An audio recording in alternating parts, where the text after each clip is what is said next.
kami mau mewawancarai pedagang lokal yang ada di lingkungan sekitar Candi Borobudur. Dengan Ibu siapa, Bu? Anggi. Iya, di sini kami dari Unima, mahasiswa Unima mau mewawancarai tentang pelestarian lingkungan yang ada di wilayah Candi Borobudur. Iya, menurut Ibu, apakah pelestarian lingkungan Candi Borobudur sudah cukup baik, Bu? Menurut saya sudah cukup baik. Apakah pengelolaan limbah sampah di lingkungan Candi Borobudur sudah baik juga?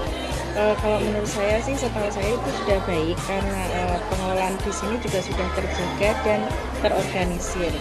Untuk pengelolaan sampah juga itu mulai pagi sama sore itu selalu rutin ada.